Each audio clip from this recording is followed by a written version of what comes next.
Lo que aquí pretendo pues, es intentar explicarles a todos, intentar explicaros, dar cuáles son las responsabilidades penales en las que se puede incurrir con ocasión de un accidente de trabajo. A ver, cuando ocurre un accidente de trabajo, en qué responsabilidades penales se puede incurrir y, sobre todo, bueno, cuáles son los criterios más comunes de imputación penal del resultado a las personas intervinientes. Esto es lo que pretendo, es dar sencillamente un conocimiento real pues, de cómo actúa la Fiscalía, de qué es lo que nos importa, sobre todo a los jueces y a los fiscales, para entender que de un determinado hecho, de un determinado accidente laboral, deriva responsabilidad penal, deriva responsabilidad criminal y, sobre todo, para ver responsabilidad en una persona concreta. Pero, ¿cuáles son nuestros criterios? ¿Qué es lo que nosotros tenemos en cuenta?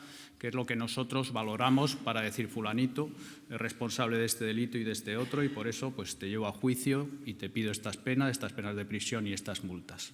¿Cuáles son esos criterios? Bueno, pues esto es lo que yo pretendo intentar transmitirles dentro de mis limitaciones en la intervención que tengo en esta jornada. Bien, antes quiero hacer un breve apunte sobre dos cuestiones. Una es la evolución de la siniestralidad laboral en los últimos años y otra la evolución de la Fiscalía, de la intervención de la Fiscalía. En cuanto a lo primero, claro, la evolución de la siniestralidad laboral. Es que hago este apunte porque es que los datos que tiene la Fiscalía, que figuran en las memorias anuales que se realizan, pues desde luego no coinciden con los datos de otros organismos oficiales, porque los datos de estos últimos indican que la siniestralidad laboral, el número de accidentes laborales, ha venido disminuyendo en los últimos años.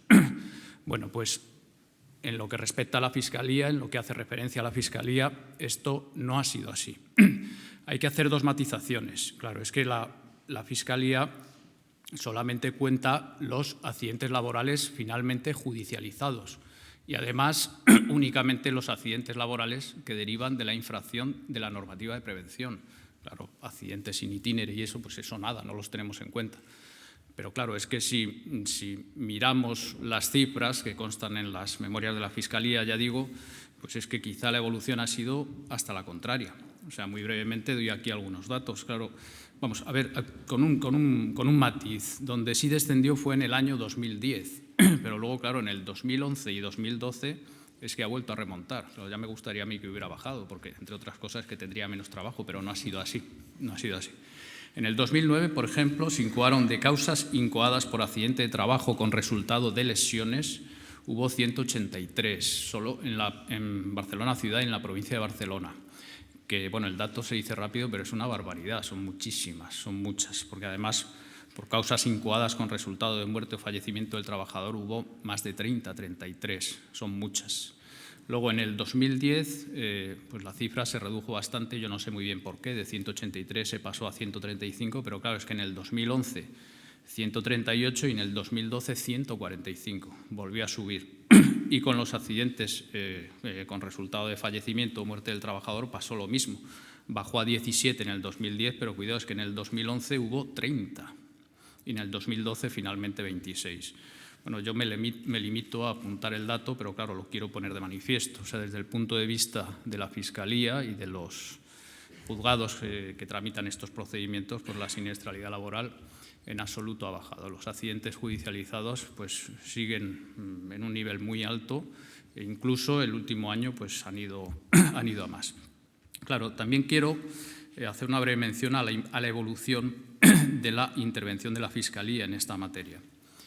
¿Por qué digo esto? Pues porque si uno echa la vista atrás, pero no muy atrás, uno se va pues, hace 10, 12 años o 13 años, al año 2000, 2001, uno ve las estadísticas y, claro, las causas que se incoaban por accidentes de trabajo es que eran muchísimas menos, no unas pocas menos, muchísimas menos, igual una décima parte. Y ni hablar de los escritos de acusación ya o de las sentencias de todo tipo, condenatorias, absolutorias. O sea, es que eran unas cifras pequeñísimas. Y, sin embargo, pues tenemos constancia de que los accidentes laborales serán aproximadamente iguales o más. Claro, ¿qué es lo que sucedía? Bueno, pues yo aquí tengo una opinión personal. A mí me parece que lo que sucedía es que no nos enterábamos. Es que ni el juzgado de guardia ni la Fiscalía se enteraban de la mayoría de los accidentes en el momento en que acontecían, y por eso el accidente pues, no podía ser finalmente judicializado. Y ello obedecía pues, a distintas circunstancias a las que ahora haré mención. Claro, esta falta de conocimiento del hecho por parte de los juzgados y la Fiscalía ha sido solventado en parte pues, con una serie de iniciativas que han conllevado pues, una mayor implicación. Para empezar, pues, ha habido una mayor colaboración en los últimos años, colaboración y coordinación con la Inspección de Trabajo, pero sobre todo, yo lo que quiero resaltar es que se han hecho muchos esfuerzos para la especialización de los fiscales. Esto parte de una reforma que sucedió en el año 2007, la reforma del Estatuto Orgánico del Ministerio Fiscal, en la que se creaba un fiscal de sala delegado en esta materia. Claro, los fiscales de sala, esto que suena así muy rimbombante, esto es como la cúpula de la carrera. El fiscal general del Estado tiene una serie de competencias y decide delegar unas cuantas. Por ejemplo, siniestralidad laboral o menores o vigilancia penitenciaria o las que sean, y delega esas competencias en fiscales de sala concretos. Entonces, ¿qué es lo que sucedió? Pues que al estructurarlo así, a la par que se establecía esa especialización en los fiscales de sala, pues se crearon las secciones o servicios especializados de siniestralidad laboral en las distintas fiscalías provinciales. Y esto pues, ha supuesto un impulso muy grande de la investigación, y entiendo que se ha logrado pues, en los últimos años una mayor eficacia de las investigaciones y se han conseguido reducir las dilaciones en la tramitación de los procedimientos. Bueno, antes he dicho que no nos enterábamos de la mayor parte de los accidentes laborales. ¿Por qué no nos enterábamos? Pues yo pienso que porque la policía, o sea, la forma en la que la noticia criminis llega al juzgado de guardia, en la mayor parte de los supuestos, ¿cuál es? Pues es a través de la policía. Claro, las denuncias de particulares, del trabajador lesionado, pues proporcionalmente son muy pocas. Entonces, claro, si la empresa o los trabajadores, acontecido el accidente laboral, no llama a la policía, o la llama y la policía decide no acudir porque entiende que el hecho no es lo suficientemente grave y no levanta atestado ni una minuta policial, pues es que directamente no te enteras. Y yo creo que por ahí iban los tiros. Claro, ahora a esto le hemos puesto término, pero vamos, solamente en parte. O sea, ahora nos enteramos mucho más, pero claro, es que no nos enteramos de todo, ni mucho menos. O sea, hay ocasiones, vamos, el otro día mismamente me pasó, pues tú estás trabajando tranquilamente en el despacho y de repente te llega una causa que yo no sé por qué, pero suele ser de un juzgado de pueblo, en Barcelona pasa mucho menos, donde te pones a leerla y ves que ahí pues hay un trabajador que denuncia que igual en el 2010 un accidente que ha acontecido 3 años antes, en el 2007. Y resulta que hasta ese momento pues nadie se había enterado. O sea, te enteras cuando lo denuncia el trabajador 3 años después, cuando está a punto de prescribir. Y además lo denuncia por una razón muy sencilla que seguro que a ninguno de ustedes se les escapa, y es porque no ha llegado a un acuerdo en esos 3 años, no ha conseguido llegar a un acuerdo con la empresa para que le indemnicen, y cuidado que esto va a prescribir, venga, contrata un abogado, pon denuncia ahora mismo y vamos a intentar reclamarlo dentro del procedimiento penal. Claro, esto te pone los pelos de punta. ¿Por qué? Pues porque te pones a mirar el procedimiento y resulta pues, que quizá ahí había una infracción clarísima, gravísima de la normativa de prevención. Había un trabajador o unos trabajadores trabajando en unas condiciones gravísimas de riesgo para su vida o su integridad física, y finalmente se ha producido un accidente pues, con unas lesiones graves donde esta persona además le han quedado unas secuelas terribles, y resulta que no te habías enterado, que no nos habíamos enterado. Tiene que ser el trabajador el que nos informe 3 años después de que eso sucedió. Esto además, claro, dificulta muchísimo la tramitación del procedimiento, porque 3 años después de acontecido el hecho, pues vete a pedir tú los informes periciales. En este tipo de procedimientos, la base de la instrucción, ¿cuál es? El informe pericial. Lo primero que se hace pues, es pedir los informes a la Inspección de Trabajo y quizá al Centro de Seguridad y Salud Laboral, y a la vista de sus conclusiones decidir cuáles son las diligencias de investigación que se tienen que practicar dentro del procedimiento. Claro, si el hecho se ha producido 3 años antes, pues vete tú a pedir ahora el informe pericial. Si era una obra de construcción, pues seguro que se ha acabado. Si era en empresa, en una industria y resulta que era una máquina donde se produjo un atrapamiento de un miembro a un trabajador, pues igual la máquina ya no está o tiene todos los resguardos, cumple ahora toda la normativa y vete a hacer ahora los informes técnicos que puedan fundamentar el resto de la investigación. Por eso yo aquí lo que quiero transmitir es que cuando acontece un accidente de trabajo, un accidente laboral, debe intervenir la policía. Es que esto debería ser una regla que se respetara en el 100% de las ocasiones. Cuando ocurre un accidente laboral de ese hecho, puede derivar responsabilidad criminal y lo más normal es que derive responsabilidad criminal. O en todo caso, si no existe, lo debe decir un juez. Claro, si yo veo que al vecino le han entrado a robar o que a la señora por la calle le han dado un tirón, entonces ¿a que sí llamo a la policía? ¿A que no se me escapa? Si puedo enseguida lo pongo en conocimiento. Bueno, pues cuando acontece un accidente laboral, ¿por qué en determinadas ocasiones se intenta ocultar el hecho? ¿Por qué se le dice no llames a nadie, vamos a intentar arreglar esto aquí y tú no denuncies, que de verdad que vamos a llegar a un acuerdo y te vamos a indemnizar? Bueno, pues esto es una práctica que, ya digo, pues tiene estas consecuencias y yo, sé que entre el auditorio pues hay delegados de prevención y en especial a los delegados de prevención pues yo les animo a que no quede un solo accidente laboral, que no acontezca ningún accidente laboral y se deje de avisar a la policía. Porque claro, es que si se avisa a la policía, ahí ya se pone la rueda en funcionamiento y entonces eso ya se judicializa seguro.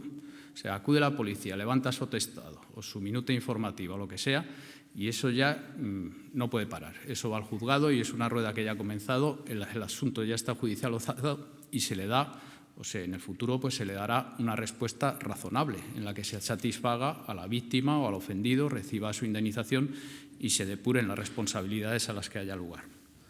Sin embargo, ya digo, pues esto choca muchas veces con una actitud obstruccionista por parte de determinadas empresas que intentan ocultar el hecho del accidente. Yo siento decir esto, pero es que es la verdad. O sea, nos encontramos con casos de ese tipo. Claro, también tengo que decir que si se cumplieran los protocolos, todos los protocolos que hay establecidos, no quedaría un solo accidente laboral del que el juzgado de guardia no tuviera conocimiento.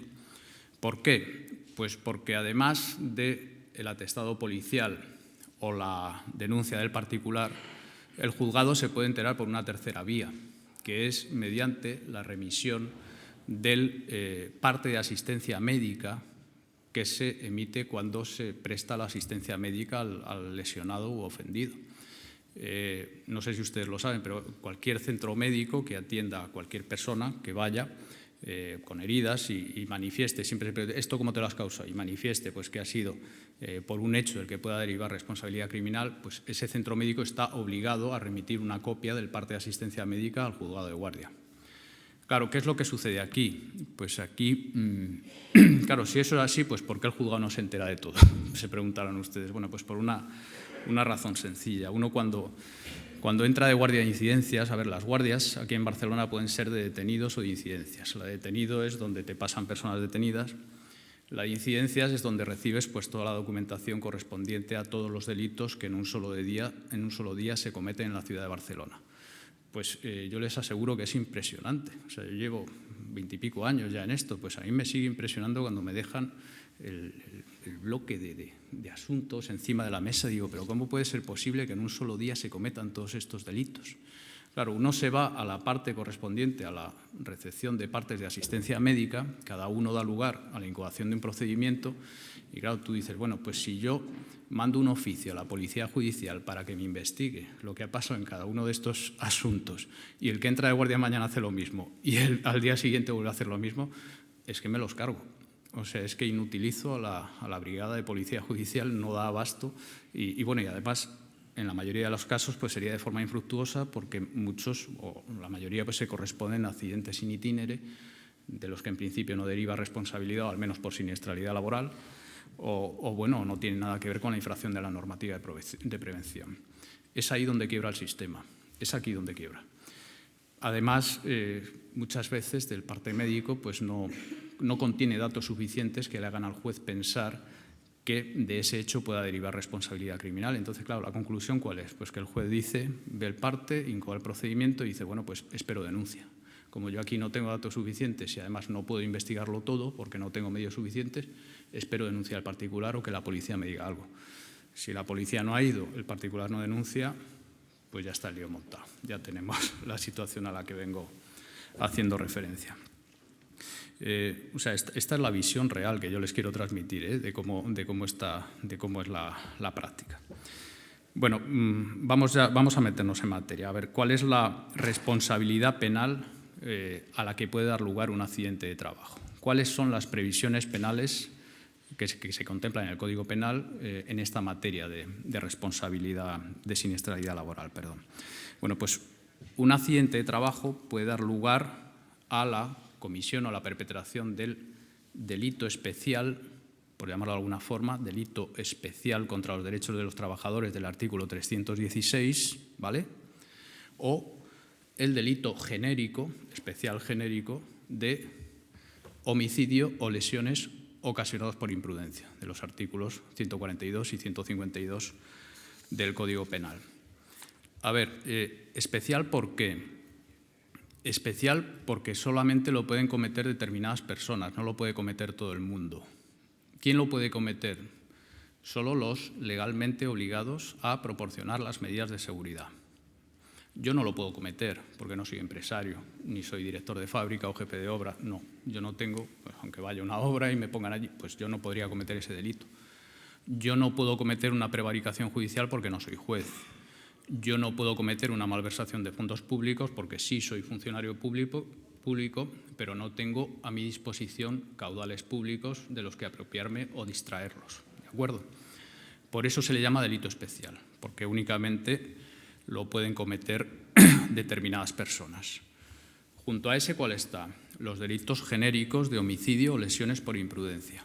Genéricos. Genérico, ¿qué quiere decir? Que lo puede cometer todo el mundo. Todo el mundo. Y pongo un ejemplo, y todos los ejemplos que voy a poner son reales.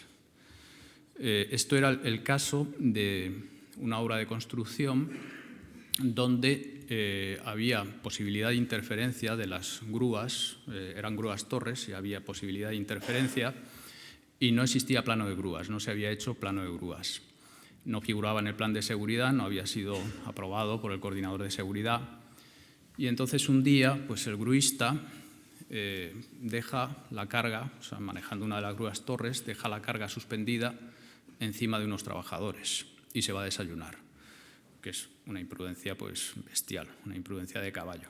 Decía, no, si es que yo miré y no había nadie, si es que allí no había nadie. Bueno, pues seguro que no miró muy bien. Claro, ahí estaban imputados el coordinador de seguridad y jefe de obra, el uno por aprobar el plan de seguridad sin contener el plano de grúas, el otro por consentir la realización de los trabajos en esas condiciones, sin que existiera el plano de grúas y sin prever las interferencias entre las posibles grúas. Entonces, esas dos personas, como las dos son obligadas a proporcionar los medios, pues cometerían tanto el delito del 316 como el delito de homicidio porque hubo muertos por imprudencia, porque también infringieron el deber objetivo de cuidado por consentir que los trabajos se desarrollaran en esas condiciones, ¿vale? Pero claro, el gruista se defendía dentro del procedimiento así, decía, no, mire usted deje, así es que aquí el problema es que, claro, no se habían previsto las interferencias, esta es la causa de que la pluma de aquella grúa chocase con mi cable de tracción y les cayese la carga a estos encima. Digo, no, vale, muy bien, no había plano de grúas, usted no responde por el delito del 316 porque no es uno de los legalmente obligados, pero cuidado, usted fue imprudente, usted responde por el del homicidio por imprudencia, porque es que usted dejó la carga suspendida encima de los trabajadores y se fue usted a desayunar. Como mínimo, usted no se miró bien, usted no se cercioró. Bien, pues estos son los dos tipos de responsabilidades a los que se puede dar lugar. Voy a insistir un poco con el delito del artículo 316, porque es que esto es interesante, porque tiene muchas peculiaridades. Me voy a permitir leerlo muy rápidamente. Claro, dice el artículo 316, dice, los que con infracción de normas de prevención de riesgos laborales, primer requisito, y estando legalmente obligados a lo que me he referido antes, por eso es el delito especial, estando legalmente obligados, solo los legalmente obligados. No facilitar en los medios necesarios para que los trabajadores desempeñen su actividad con las debidas medidas de seguridad e higiene. Tercer requisito, falta de medidas de seguridad, dice, y el último, de forma que pongan así en peligro grave su vida, salud o integridad física. El cuarto requisito, o sea, esa conducta de ausencia de medios con infracción de la normativa de prevención tiene que poner en peligro grave la vida o la integridad física de los trabajadores. Bueno, antes que nada, las penas de 6 meses a 3 años de prisión y multa de 6 a 12 meses. Claro, está aquí pocas bromas, es que esto es derecho penal. Aunque si uno no tiene antecedentes, le pueden poner menos de 2 años y se le suspende, pero cuidado con las alcoholemias. Cuidado con las alcoholemias anteriores o cuidado con las alcoholemias posteriores durante el plazo de suspensión, porque si te pillan saliendo de la boda de tu cuñado con una copa de más, pues entonces vas a cumplir la pena por el delito contra la seguridad vial y la que tienes suspendida por el delito de siniestralidad laboral. Pero bueno, en fin, a lo que iba. Lo que yo ahora quiero poner aquí de manifiesto es que no es necesario que acontezca el accidente para que exista el delito del 316, porque ¿cuál era el cuarto requisito?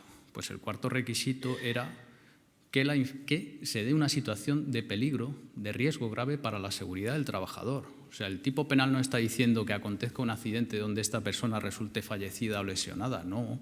Simplemente basta con la situación de riesgo, de peligro concreto para la vida o la integridad física del trabajador. Y pongo otro ejemplo, también real. Esto era la construcción de una vivienda unifamiliar de 2 alturas, de 2 pisos, 2 forjados, donde el segundo forjado se hallaba demasiado cerca de una línea de alta tensión. Se hallaba, bueno, esto se regula, como ustedes saben mejor que yo, en el Real Decreto 614/2001. Y bueno, pues el caso es que en ese segundo forjado había allí trabajadores, operarios trabajando,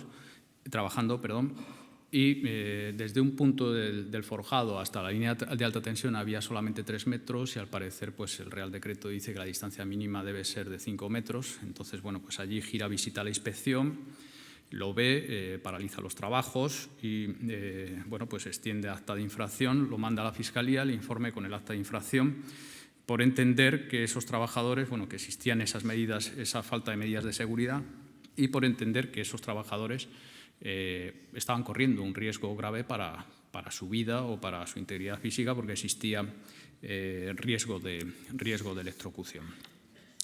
A ver, aquí estaba acusado el director de ejecución de obra, que era coordinador de seguridad. Porque claro, se trataba de un defecto de ejecución. Aquí no se podía decir es que la última visita que hice resulta que esto todavía no estaba, no, porque eso llevaba mucho tiempo ahí, la línea de alta tensión más.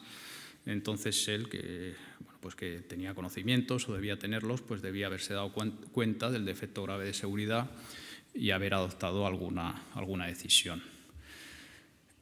También se había imputado aquí al arquitecto, proyectista y director de obra, que era el mismo, pero claro, esta persona se exculpó bien porque acreditó documentalmente que él había solicitado el desvío de la línea, que se desviara la línea antes de realizar el segundo forjado, o que si no era posible pues se pusieran pantallas de estas de protección para prever el riesgo de electrocución. Entonces, esta persona pues se había quedado fuera de la acusación. Aquí no había jefe de obra porque era una obra pequeña, se trabajaba con los encargados de la contratista y alguno que iba de alguna subcontratista.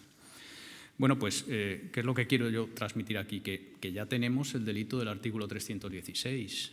Claro, aquí, ¿qué es lo que ha pasado? Aquí no ha pasado nada. Aquí ha habido accidente, hay alguien que reclame algo, hay algún fallecido, algún herido, grave o leve. No. Aquí simplemente hay una situación de riesgo para los trabajadores con infracción de medidas de prevención, por ausencia de medidas de seguridad. ¿De acuerdo? Bueno, pues ya tenemos el delito del artículo 316, sin necesidad de accidente ninguno. Claro, yo lo que quiero es que vean ustedes, que veáis cómo funciona esto. O sea, pues va el inspector, paraliza la obra, levanta el acta de infracción, lo manda a la Fiscalía y la Fiscalía pues sienta a la persona, sienta en el banquillo a la persona que entiende responsable pidiéndole pena. Finalmente aquí el acusado salió absuelto, se le absolvió. y se la absolvió por un motivo concreto, y es porque la juez penal no entendió acreditado que el riesgo fuera grave e inminente, el riesgo de electrocución fuera grave e inminente. Claro, es que el riesgo al que se refiere el artículo 316 debe tener esas características, no vale cualquier riesgo, debe ser un riesgo muy grave, o sea, debe haber inminencia y severidad, lo que dice el artículo 4.4 de la ley de prevención, que se dice así, debe ser muy probable que se materialice en un futuro inmediato. Entonces, claro, aquí al inspector de trabajo, en el juicio, pues se le insistió mucho en ese extremo. Yo creo que el hombre se vio algo presionado y, como si los inspectores de trabajo y los técnicos del centro de seguridad suelen ser testigos magníficos. Estos testifican muy bien en el acto del juicio, casi o al nivel de la policía. Vamos, bien, desde el punto de vista del fiscal, claro, desde el punto de vista de la defensa, pues igual no tan bien. Pero bueno, el caso es que a este hombre, claro, se le insistió mucho en eso. Y no, pero a ver, dígame usted, es que esto había un riesgo inminente, podía suceder en cualquier momento que algún trabajador resultara electrocutado. Y claro, pues no lo quería decir así, no quería utilizar esas palabras. Bueno, pues a ver, la normativa está para algo, si esto dice que son 5 metros, si hay 3, pues claro, hay riesgo de electrocución, pero claro, inminente, que fuera a suceder en cualquier momento, pues oiga, pues si yo no lo dijo así. Entonces, la juez decidió absolver porque entendió que ese riesgo, el riesgo al que estaban sometidos los trabajadores, pues no reunía esas características. Dijo, bueno, pues esto es más materia de la Inspección de Trabajo, que sancione a la empresa, la Inspección de Trabajo, por haber llevado a cabo los trabajos en estas condiciones, pero yo absuelvo por el delito del artículo 316. Claro, si finalmente aquí se hubiera producido el accidente, pues entonces, ¿qué hubiera sucedido? Pues que hubiera habido los dos delitos, ¿de acuerdo? O sea, el delito del 316 más los delitos de homicidio o lesiones ocasionadas por imprudencia. ¿Qué penas llevan aparejados estos delitos de homicidio o de lesiones con imprudencia? Bueno, pues la más graves es la del homicidio imprudente, que es pena de 1 a 4 años, y luego las lesiones, pues depende del resultado. O sea, si es grave, pues de 1 a 3 años, o 6 meses a 2 años menos graves, o 3 a 6 meses en caso de lesiones leves, todas penas de prisión. La imprudencia no lleva multa, únicamente la pena de prisión.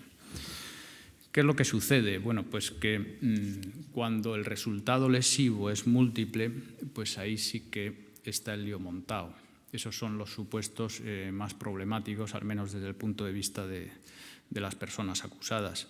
Porque, claro, en este mismo ejemplo, imaginen ustedes que finalmente pues hay allí una electrocución y fallecen 4 trabajadores. Claro, aquí, al afectar el delito a bienes jurídicos personales, bienes jurídicos son intereses dignos de protección. La vida, la integridad física es un bien jurídico. Al afectar a bienes jurídicos personales hay tantos delitos como personas fallecidas o heridas. Entonces, pues si mueren 4 trabajadores, tengo 4 delitos de homicidio ocasionado por imprudencia. Penas, cada uno de ellos de 1 a 4 años, o sea, mínimo 4 años solamente por los homicidios, más las penas del 316. Claro, entonces, pues imaginaos las consecuencias. Aquí juega el régimen de concursos. Dices, claro, para evitar la suma de penas, la suma aritmética de penas que puede dar lugar a resultados pues, poco lógicos en determinados casos, imagínense que hay 20 o 30 fallecidos o heridos, pues me voy a lo que se llama en derecho penal el régimen de concursos, pero claro, es que ni por esas. En este ejemplo que he puesto, la pena pues, sería mínimo de 3 años y 3 meses a 4 años de prisión, de efectivo cumplimiento.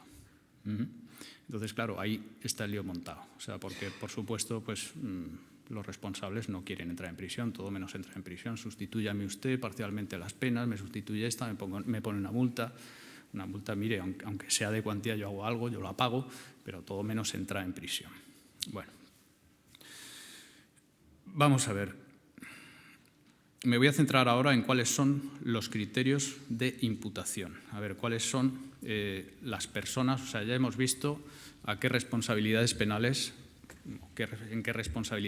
se puede incurrir con ocasión de un accidente de trabajo, y ahora me voy a centrar o voy a pasar a los criterios de imputación. A ver, ¿quiénes son las personas responsables? Cuando hay accidente de trabajo, ¿yo a quién se lo tengo que imputar? ¿Quién es el responsable de esto? Pues este es el quid de la cuestión, y esto es lo difícil, porque es que verdaderamente pues esto no es nada fácil, de verdad que no. Aquí hay que estar al caso concreto y además tener siempre presente el principio de culpabilidad que preside el derecho penal moderno. Yo me acuerdo hace unos meses que estuve en la Escuela Judicial hablando sobre este tema también y bueno, dando clase a los jueces nuevos que están allí, que bueno, pues es gente allí sí que no te puedes equivocar, no puedes meter una pata porque te pillan, ¿eh? Enseguida levantan la mano y vamos, mejor que no te hayas equivocado, muy en serio.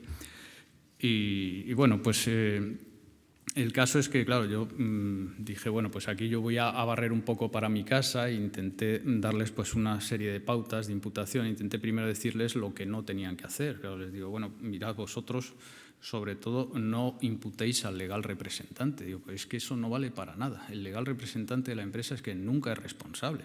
Si además es administrador, puede serlo.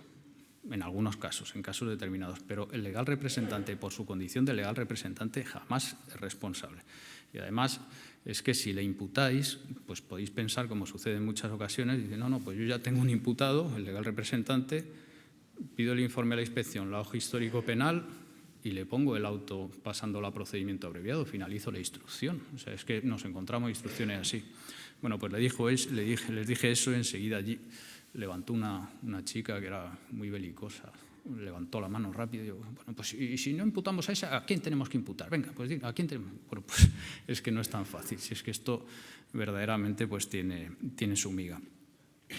Para ver quién es el responsable o para ver quién es la persona contra la que hay que dirigir el procedimiento, que como ya hemos visto eran los legalmente obligados, pues para determinar quiénes son esos legalmente obligados hay que acudir a la normativa de prevención de riesgos y en concreto al artículo 14 de la Ley de Prevención de Riesgos Laborales, que es el que bueno, pues preceptúa que los trabajadores tienen derecho a desarrollar su actividad laboral en condiciones de seguridad y correlativo a ese derecho de los trabajadores pues está el deber del empresario de garantizar la seguridad de los trabajadores a su cargo. Entonces, en principio, ¿quién es el responsable? ¿Quién es el primer responsable cuando acontece un accidente de trabajo porque no haya medidas de seguridad? Bueno, pues es el empresario. Y si es una persona jurídica, pues el administrador. Todo esto, pues ya lo he dicho, todo esto cruzado, tamizado, como quieran ustedes, por el principio de culpabilidad que preside el derecho penal moderno. El principio de culpabilidad, ¿qué es eso? Bueno, pues es sencillamente, ustedes imaginen el artículo 137 del Código Penal, el que matare a otro será castigado con pena de prisión de 10 a 15 años. Claro, el que matare a otro de forma dolosa, con conocimiento y voluntad. O sea, yo tengo que saber que cuando aprieto el gatillo de la pistola, dirigiéndola hacia aquel, pues estoy matándole, estoy realizando una acción que puede acabar con su vida y tengo que tener voluntad de realizar esa acción. Traducido eso al 316, pues mire, sí, responsable el empresario, vale, pero responsable el empresario que conociera que ahí había falta de medidas de seguridad con infracción de normativa de prevención y que los trabajadores estaban expuestos a una situación de riesgo para su vida o integridad física. ¿De acuerdo? Porque es que si no conocía eso, entonces no actúa con dolo, no es culpable, no puedo dirigir contra él la acción penal. ¿De acuerdo? Claro, no son solamente los empresarios los responsables, sino también todas sus personas delegadas, los delegados del empresario, las personas en las que el empresario delega su capacidad de dirección. Claro, el fenómeno de la empresa es algo tan complejo y tan extenso que hace necesaria la delegación de funciones. ¿Y esto por qué es así? Bueno, pues es que no podría ser de otra manera. O sea, me estoy refiriendo ahora pues, en las obras al jefe de obra. El jefe de obra, pues claro, es un delegado del empresario con funciones de dirección. Del hecho de tener funciones de dirección deriva la obligación de garantizar la seguridad. Eso es así. Claro, yo no le voy a decir a Florentino Pérez que por qué en la obra que hace en Hospitalet, la hormigonera tiene pues, los dientes en mal estado y le ha atrapado finalmente la mano a un trabajador. Dice, oiga, no sea usted ridículo, pregúntele usted a mi jefe de obra. ¿Por qué? Porque el jefe de obra es mi delegado, es la persona en la que yo he delegado en esta obra concreta mis facultades de dirección y por ello es el encargado de la seguridad. En industria o en empresa, pues las distintas personas intervinientes, directores de fábrica, de planta, jefes de turno. Entonces, ¿qué es lo que quiero decir con esto? Pues que no hay reglas fijas, hay que hacer una investigación en el caso concreto de cuál era la persona en concreto que dirigía en el ámbito de producción en el cual se produce el accidente de trabajo. ¿Quién era el que tenía las funciones de dirección y, por consiguiente, la obligación de seguridad? Si se trata de una empresa de 800 trabajadores y 6 centros de trabajo, pues yo no puedo ir contra el administrador, contra el empresario. Pues, oiga, ¿qué me dice usted que aquella máquina no tenía resguardo de protección? Por favor, pregúntele usted al director de este centro de trabajo, que es que yo estoy además en Madrid, yo ni estoy aquí, estoy en un despacho, yo no tenía ni idea de esto porque tengo delegadas mis funciones de dirección en esta persona concreta. Bien, pues así, en principio, es como, vamos, de forma muy general, porque el tema es extenso y podría extenderme mucho más. Pero bien, estos son los rasgos o las características generales que deben tenerse en cuenta para la determinación de responsabilidades. Voy a poner otro ejemplo, porque a mí me parece bastante ilustrativo. También un ejemplo real, como ya he dicho antes. A ver, este era un trabajador, el trabajador de la empresa X. Esto era una empresa que elaboraba papel y que tenía una máquina bobinadora, una máquina que tenía unos rodillos muy grandes donde se iba formando el papel, iba pasando de uno a otro, se formaban bobinas, la bobina finalmente caía en una plataforma de recepción. Y esa era la máquina que tenía asignada el trabajador que finalmente resulta accidentado. Entonces, bueno, pues este trabajador en un momento determinado ve que se rompe el papel de la bobina y entonces, bueno, él decía que en la empresa se hacía siempre así, que la empresa lo negaba, pero él decía que siempre lo hacían así. Entonces, para realizar el empalme se sube a la plataforma de recepción. La plataforma de recepción pues no tenía una barrera para impedir el acceso. Él se sube allí y claro, una vez allí pues está al lado de los elementos móviles agresivos con riesgo de atrapamiento. La máquina tampoco tenía una célula que parase el funcionamiento, bien cuando se accionara. Entonces, además, pues ni siquiera se le ocurre parar la máquina para hacer el empalme, sino que con la máquina en funcionamiento, bueno, insisto, él decía que todo el mundo lo hacía así porque era más rápido y que nunca había pasado nada, con la máquina en funcionamiento, y en esa situación pues intenta realizar el empalme, le pilla un brazo, los rodillos y bueno, pues las consecuencias terribles, porque el brazo catastrófico le dejó unas secuelas tremendas. Además, bueno, aquí no había instrucción escrita de trabajo, porque claro, eso durante la instrucción del procedimiento se le pidió a la empresa. Se le dijo, bueno, pues ustedes vamos a ver, uno dice que esto se hace siempre así, ustedes dicen que no. ¿Dónde está la instrucción escrita de trabajo? Donde se diga cómo se tiene que hacer el empalme, cómo se tiene que proceder al empalme cuando se produce la rotura. Bueno, pues no había. Y además era un trabajador que tenía una formación insuficiente, o sea, tenía una formación muy genérica que no tenía nada que ver, en verdad, con la función que en concreto desarrollaba. Bueno, pues aquí estaba imputado el administrador de la empresa. Aquí se imputó a esta persona porque era una empresa pequeña y entonces se entendió que esta persona pues estaba en el día a día de la empresa y sabía perfectamente las condiciones en las que se encontraba la máquina, sin resguardos que impidieran el acceso a los elementos móviles, y aún así pues consentía que los trabajadores continuaran ejerciendo su actividad laboral en esas condiciones. Claro, se daban todos los requisitos de imputación que venimos viendo. Además, había un problema también porque se había realizado la evaluación de riesgos y se había detectado el riesgo de atrapamiento. Se le habían propuesto medidas preventivas, lo del resguardo. No ponga usted un resguardo aquí que evite que el trabajador se pueda subir a la plataforma, y bueno, en fin, no se había hecho y también se le había insistido en la formación. Junto al administrador estaba imputado el director de fábrica y bueno, yo la verdad con más dudas porque claro, si el administrador, que es el dueño, sabe que la máquina está así y no hace nada, pues no le va a plantar cara al director de fábrica, es que probablemente le va a costar el empleo, pero en fin, es que cada palo tiene que sostener su vela. Si esa persona también tenía funciones de dirección en la realización de los trabajos, pues algo tendría que haber hecho, no lo sé. Bueno, el caso es que estas dos personas, llegado el día del juicio, se conformaron con la pena. se conformaron, admitieron el hecho, se le rebajó la pena y además habían indemnizado al trabajador y se conformaron con la pena. Si no se hubieran conformado, pues igual está mal que lo diga, pero si no se hubieran conformado, la juez les hubiera absuelto. O sea, esto me di cuenta después del juicio, hablando con ella, porque allí había en el procedimiento había unas fotos muy buenas de la máquina y entonces le digo, no, mira, aquí está la plataforma de recepción y aquí es donde se subió. Entonces me miró así y me dice, ¿y por qué se sube? Me dijo eso. Digo, pues claro, claro, ¿y cómo es que se sube? ¿Cómo se le ocurre subirse ahí? O sea, si es que esto ahí no se tiene que subir, que esto es la plataforma de recepción y es evidente que ahí te puede atrapar el rodillo. O sea, ella, la verdad es que no lo veía muy claro. Claro, el tema de la imprudencia del trabajador. Yo es que si les preguntara a ustedes, seguro que la mayoría opinaban que el trabajador fue imprudente en este caso, ¿verdad? Que él también cometió una imprudencia porque, vale, sí que la plataforma no tenía resguardo, pero es que parece evidente que si yo me subo aquí al lado de los rodillos, es que los rodillos me pueden atrapar. O sea, yo he sido imprudente también, pues mi opinión es que sí, Ahora, ¿cómo influye esa imprudencia? ¿Cómo influye la imprudencia del trabajador a la hora de valorar el resto de las responsabilidades?